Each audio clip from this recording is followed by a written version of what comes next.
Saudações, continuando a parte 2 do livro Fundamentos de Metodologia Científica. O primeiro capítulo dessa parte, Problemas, Hipóteses e Variáveis, já foi gravado no vídeo anterior. E agora eu vou apresentar o capítulo 5, que é o fluxograma da pesquisa científica. Vamos para a apresentação. Este nome, fluxograma da pesquisa científica, pode suscitar a ideia de que nós estamos teorizando muito e nos afastando da pesquisa científica propriamente dita. Mas, na verdade, o fluxograma é a explicação genérica de como fica o trabalho científico, do começo ao fim. Então, ajuda a ter uma boa noção, para quem ainda vai começar esse trabalho científico, de todas as etapas que ele tem para cumprir. Como que você vai elaborar um projeto se você não sabe exatamente as etapas que tem para cumprir? Dessa maneira, esse capítulo também é fundamental para você embasar o início da sua pesquisa científica. A apresentação vai estar dividida nessas 3 partes. A primeira está destacada em azul porque a gente vai começar com ela, que é a explicação sobre o que é o fluxograma e o quanto suas etapas são necessárias e estáveis. A gente vai conversar sobre isso. Vamos ver também, claro, como que você vai pensar, de que maneira vai ficar o seu trabalho, se você não sabe exatamente o tipo da pesquisa que você vai desenvolver. Então, vamos também falar sobre os tipos de pesquisas científicas e, finalmente, vamos tratar das partes desse fluxograma. Comecemos. Num vídeo que eu vou colocar a descrição aqui depois, que eu dei o nome de Mês Lunar 1, eu apresento uma estratégia mental que fica com essa representação aí. E eu nem sabia que essa estratégia mental poderia ser chamada também de fluxograma, sabe? Porque olha o que significa fluxograma. É a representação esquemática de um processo no qual são sugeridas etapas a serem cumpridas sequencialmente para ser possível alcançar objetivos na execução de projetos. No caso do Mês Lunar 1, as etapas a serem cumpridas para chegar a um objetivo é, no caso, sobre o bem-estar, que é um assunto bem diferente do que nós estamos tratando aqui. Aqui a gente está focado sobre os fundamentos da pesquisa científica. Só que este termo, fluxograma, pode ser usado também em outros contextos. Eu gostei desta definição e percebi que tem a ver com a estratégia mental que eu apresentei no vídeo, que eu vou também deixar aqui na descrição. Bom, o fluxograma, então, que é essa representação sobre como vai ficar a pesquisa científica, ela não é exatamente normas rígidas que devem ser seguidas. Tem aqui a explicação de que o método científico ele não é normativo, mas ele apresenta parâmetros que devem ser levados em consideração. E não é para dificultar, pelo contrário, é para facilitar o processo. Dessa maneira, se alguma parte desse fluxograma não interessa você devido ao conteúdo da sua pesquisa, não tem problema você deixar de lado, tá? E aqui, o conteúdo desse capítulo, desse vídeo, é para a gente refletir o quanto esse processo pode ajudar na elaboração dessa pesquisa científica, certo?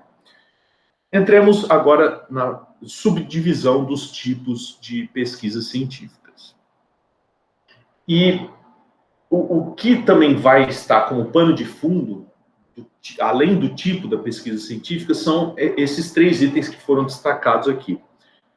O problema que foi levantado para ser investigado, que momento da história esse problema vai ser refletido, porque o mesmo problema poderia ter sido colocado hoje, poderia ter sido colocado há 200 anos atrás. Então, o momento histórico também vai influenciar no conteúdo dessa pesquisa.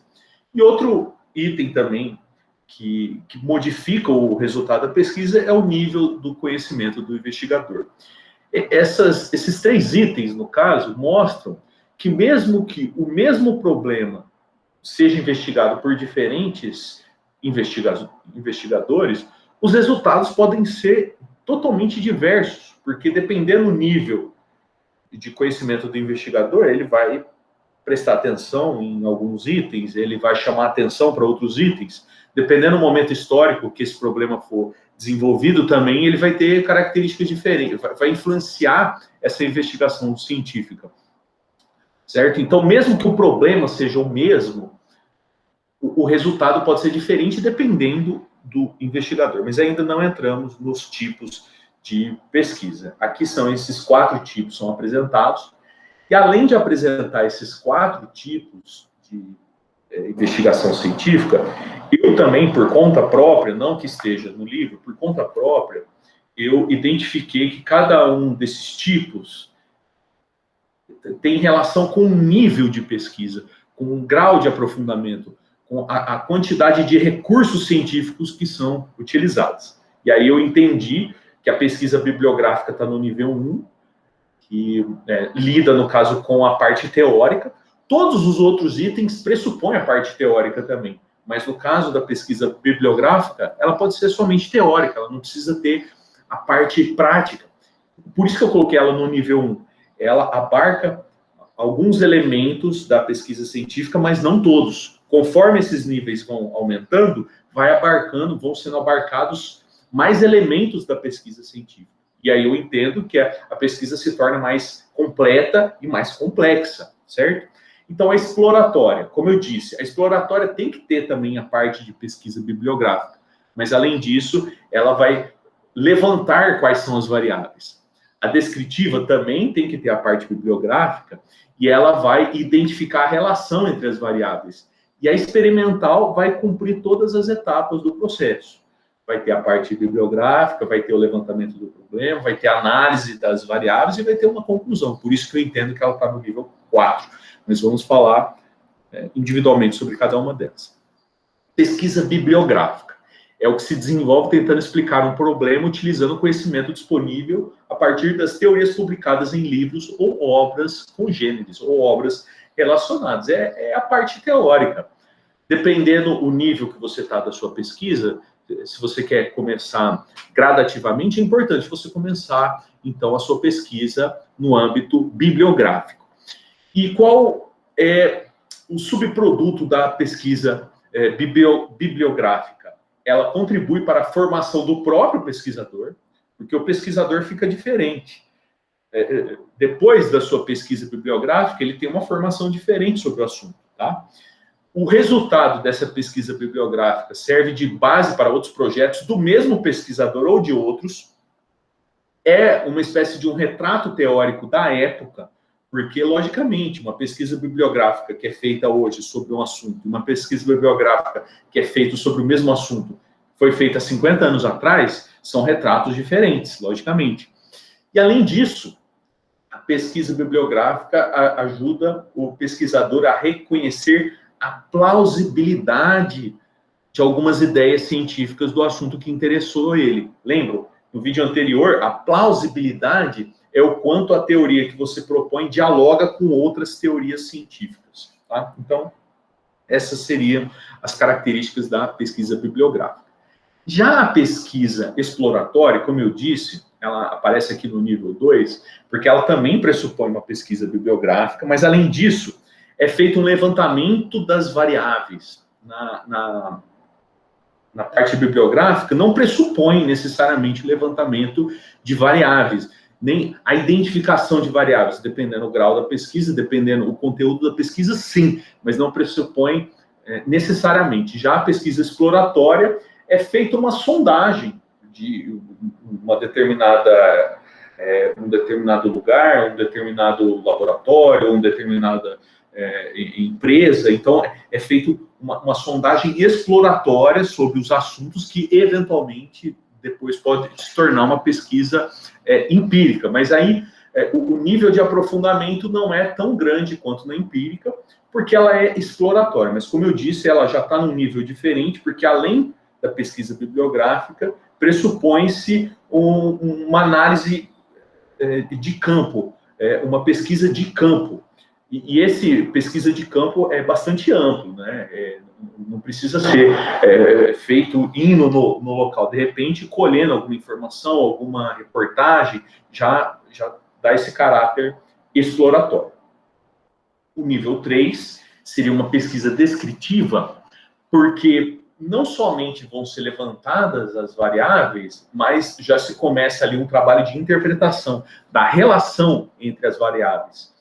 E o que é interessante nessa parte, que aparece na página na página 124, aparecem alguns termos em latim que são básicos também na pesquisa científica.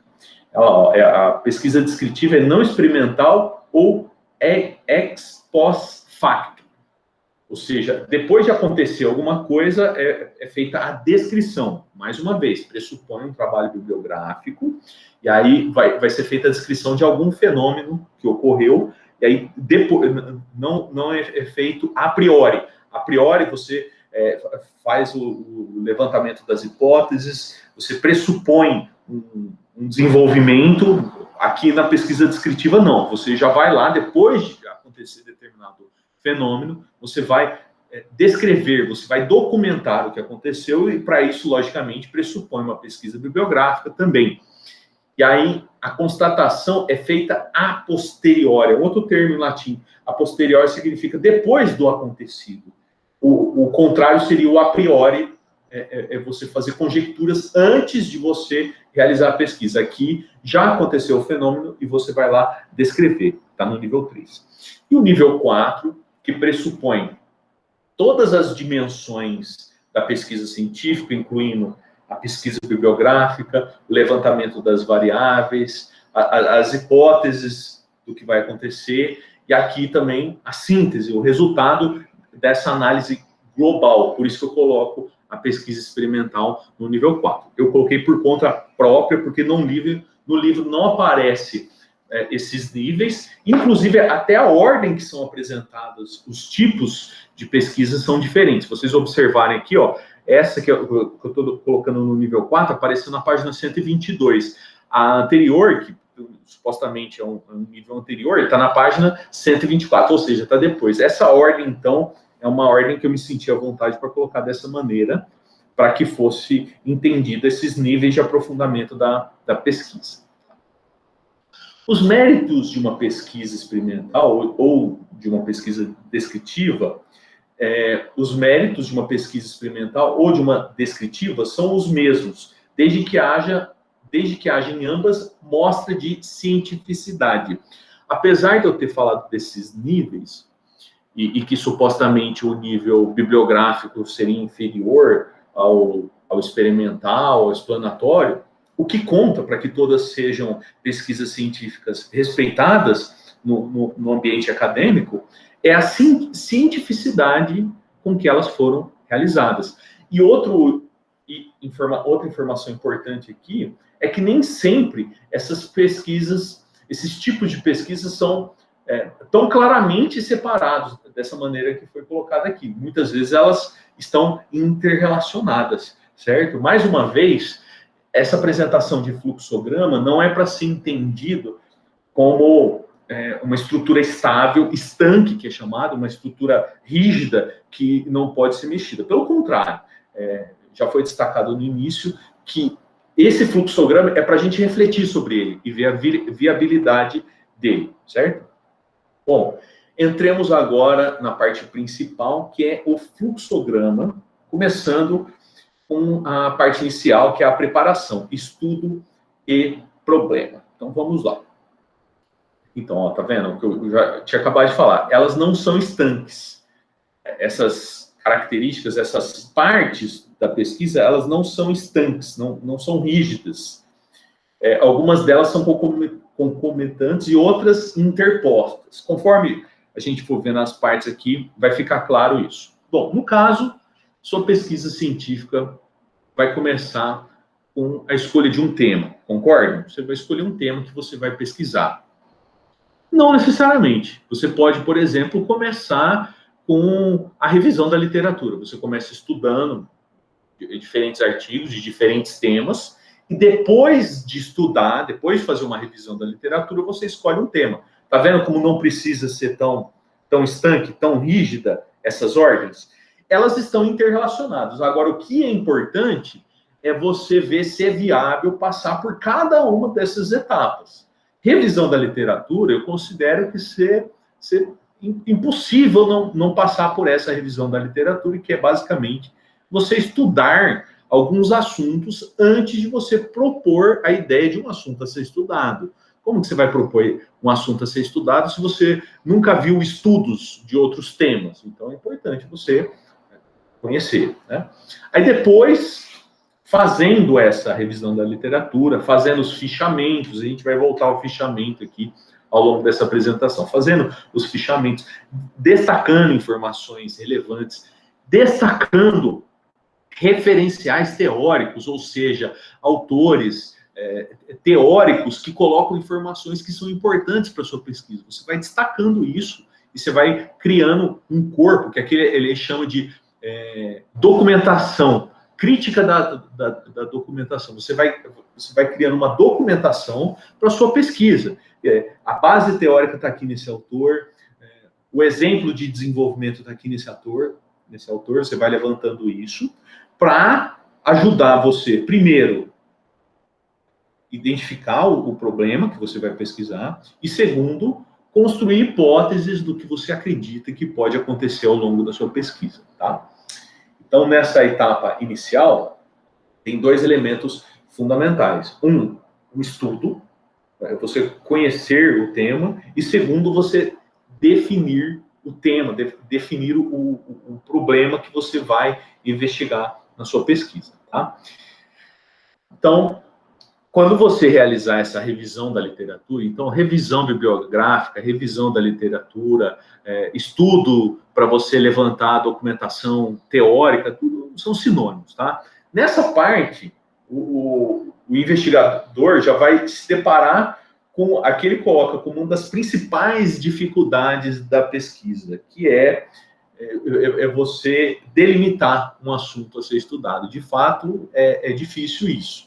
Mas ao longo da pesquisa aparecem também outras dificuldades. É desafiador, porque você tem que ser original.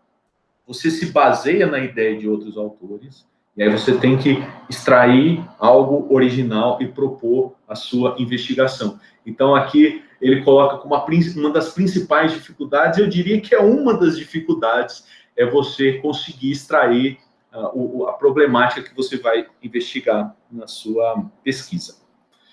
Bom, e o que vai facilitar ou dificultar esse processo?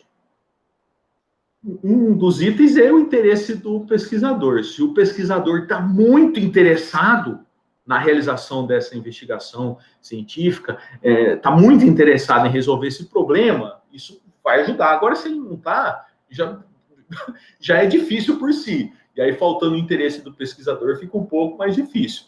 A qualificação desse pesquisador também vai contar para isso ser mais difícil ou mais fácil. E aí fica a dica implícita. Se você se coloca como tendo uma qualificação inicial para desenvolver uma pesquisa científica, recomenda-se talvez a pesquisa bibliográfica, certo? E outra condição para se efetuar essa primeira parte preparatória são as fontes disponíveis. De repente você quer estudar um assunto que foi amplamente estudado, e isso vai trazer para você muitas fontes, certo? Isso é bom. Por outro lado, vai ser difícil você fazer um trabalho original, se você pesquisar um assunto que já foi muito estudado. Então, pese se você vai escolher um assunto que tem muitas fontes de pesquisa disponíveis, e, consequentemente, vai ser difícil ser original o seu trabalho, ou que tenha menos fontes disponíveis e que o campo para a sua singularidade vai estar maior. Além disso, então, dadas essas condições, a delimitação do seu problema, da sua pesquisa, tem que levar em consideração se o que você está propondo é execuível. Então, você pensa lá, eu tenho um ano para fazer essa pesquisa, eu tenho que propor algo modesto. Se ao longo da pesquisa você perceber que dá para fazer mais, ótimo. Mas isso é um ponto bastante relevante mesmo, que é melhor se propor algo modesto e aumentar ao longo da pesquisa a profundidade do que o contrário, porque isso é como se demonstrasse uma falta de capacidade de fazer o plano. O plano ele é mutável, logicamente, mas é melhor se propor algo modesto e aumentar as expectativas, dobrar a meta ao longo do processo do que o contrário. E, além disso, é importante essa leitura prévia para você definir o problema, justamente para você escolher as variáveis mais relevantes a serem escolhidas para serem inseridas na estrutura da sua pesquisa científica. São muitas variáveis, eu não diria infinitas, mas são inúmeras variáveis a serem consideradas numa pesquisa científica. Portanto, pense, estude e use a sua intuição para escolher aquelas que são as mais relevantes, as mais importantes para você ter o resultado esperado. Além disso, ainda nessa etapa inicial, que é a preparatória, você tem que definir o escopo, você tem que definir o alvo do que você vai estudar, você tem que definir os parceiros que você vai ter aqui, os agentes, se você vai trabalhar com pesquisadores, se você vai entrevistar pessoas, quem são essas pessoas que vão participar, os locais que você vai visitar ou que vão ser pesquisados, os materiais que você vai utilizar, as variáveis, né, como eu já disse, e que os seus enunciados sejam claros. Às vezes, eu não sei, por falta de experiência na parte acadêmica, algumas propostas de trabalho, elas aparecem muito rebuscadas, assim, com detalhamento, com uma linguagem assim que não é tão clara para parecer algo literário. Não, na pesquisa científica, às vezes a gente fica até com vergonha do quão objetivo é uma sentença. Você propõe uma atividade, propõe uma sentença muito objetiva, muito clara. Isso é bem visto na pesquisa científica, porque não dá margem a interpretações diferentes, não dá margem à dubiedade. Então, quanto mais claro for os enunciados, né, nessa parte preparatória, essa parte inicial de você definir o problema, de você definir as variáveis, então, seja claro nessa parte, certo? E como que você vai conseguir fazer tudo isso? Com os fichamentos. Os fichamentos, eles são a base da pesquisa científica, mesmo no âmbito experimental, mesmo no âmbito exploratório, porque ela dá argumentos, dá embasamento, dá referências para você mostrar a plausibilidade da sua pesquisa. Se você faz suposições, hipóteses, sem embasamento teórico, qual que é a credibilidade dessas suas ideias? Então, o fichamento é a base. Não sabe por onde começar? Comece com os fichamentos. Comece lendo textos, trabalhos e fazendo anotações, certo? Lembrando que o que eu estou apresentando aqui é uma espécie de um fichamento, em que eu resumo o texto e também coloco as minhas ideias ao longo da apresentação. Para que ocorra essa clareza na delimitação do problema, é necessário que o investigador tenha conhecimento. E da onde que vem esse conhecimento com os fichamentos? Isso aqui está um pouco redundante. Continuemos. Bom, ainda na parte do fluxograma, falamos da preparação, agora vamos falar da elaboração, da preparação, da confecção, do momento que você vai escrever o seu projeto. Aqui, eu já tive experiência de receber propostas de trabalhos científicos em que os estudantes não refletiram sobre o fluxograma e apresentaram como a parte do projeto deles, colocaram, por exemplo, dedicatória, colocaram epígrafe. Não é relevante. Nesse momento inicial de você elaborar o seu projeto, o quanto mais clean ele tiver, melhor para você e melhor para a pessoa que vai avaliar ele, tá? Então, logicamente, o tema, o problema, justificativos, objetivos, referencial teórico, tá vendo? Isso aqui é uma fase posterior aos fichamentos, posterior a você já delimitar o problema, posterior a você identificar a relação entre as variáveis. Metodologia é você explicar, depois aqui tem uma espécie de uma outra página falando desse mesmo assunto. A metodologia é você explicar as etapas, os materiais que você vai usar, a sequência das informações que você precisa apresentar. Aí também tem os dados, né? E também, na parte da construção do plano, você pode mencionar um estudo piloto. Você apresenta um plano de ação piloto, um plano de ação inicial para essa sua atividade. Aqui colocado de outra maneira, ainda com as palavras do próprio autor aqui, então, todas as partes que devem conter o seu projeto: temas, objetivos, quadro de referências teóricas, hipóteses, variáveis, metodologia, a descrição do estudo piloto e aí ele tinha esquecido naquela parte ali que ele já tinha colocado naquela representação, ele tinha esquecido do orçamento. Tá? Então, ó, colocando mais uma vez para resumir. O tema é quando você apresenta o problema e a relevância da sua pesquisa. Na parte dos objetivos, além de mencionar os objetivos, é importante mencionar também os benefícios possíveis de se alcançar esses objetivos. E por que isso? Porque o seu trabalho vai ser avaliado. Você pode apresentar esse projeto de pesquisa científica, por exemplo, para concorrer a uma bolsa de estudo.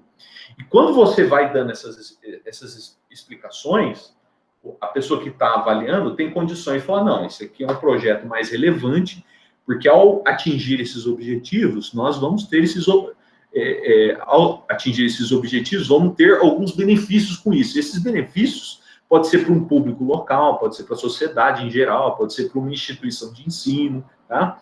E aí também tem a base teórica que vem com os fichamentos, as hipóteses, variáveis e ações, que já é resultado daquela parte preparatória, a metodologia, que é você explicar o método de análise dos dados, as fases sequenciais da sua pesquisa, as que foram seguidas e as que vão ser seguidas, a descrição de como que é esse plano de ação inicial e um orçamento e cronogramas viáveis. Lembra que eu disse que você tem que focar para que seja execuível, para que seja viável? Orçamento nem sempre precisa ser detalhado os materiais e custos, né, de contratação, porque algumas vezes você vai apresentar um trabalho de pesquisa bibliográfico, mas ainda assim pode ser que tenha orçamento, sabia? Porque você pode mencionar, por exemplo, a bolsa de estudo, o período que você precisa de bolsa para desenvolver esse projeto. Tá? E quando forem avaliar o seu projeto científico, eis os itens que vão ser levados em consideração. A clareza das informações que você coloca, a justificativa, como que vai ser usado o seu trabalho pela sociedade, por outros pesquisadores, por empresas, e o quanto é viável o que você está apresentando. Pode ser que se apresente uma coisa maravilhosa, mas que as pessoas estão avaliando quando levam em consideração o seu grau de formação, os recursos que você tem disponível, podem acreditar que não seja viável. E o que eles vão levar em consideração? Os instrumentos que você selecionou, os profissionais que estão envolvidos e o tempo que você tem para realizar.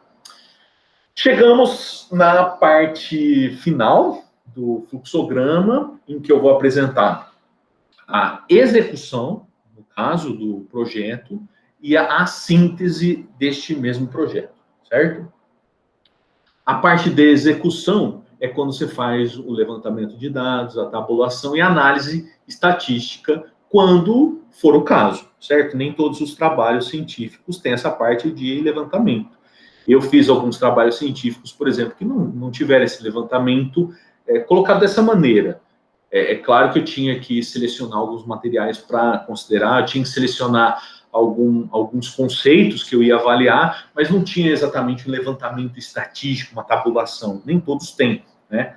Os cursos que estão voltados à prática, ao mercado de trabalho, normalmente tem. E a análise estatística é bastante importante. Faz parte de você colocar em prática aquele plano de ação e você fazer a tabulação do que você está colocando em prática, no caso, em ação.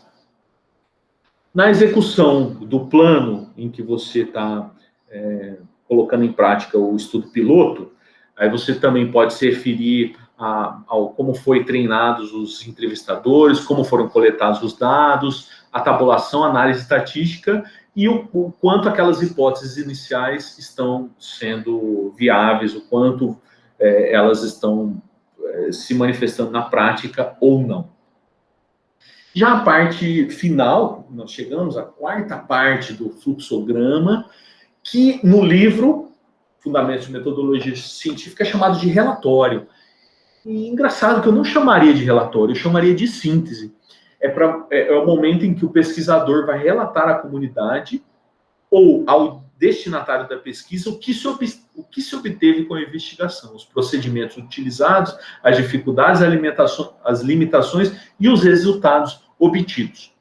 Quando que a sua síntese vai ser entendida como uma síntese que faz sentido dentro de uma investigação científica, e quando sua síntese vai ser entendida que ela não faz sentido dentro de uma investigação científica.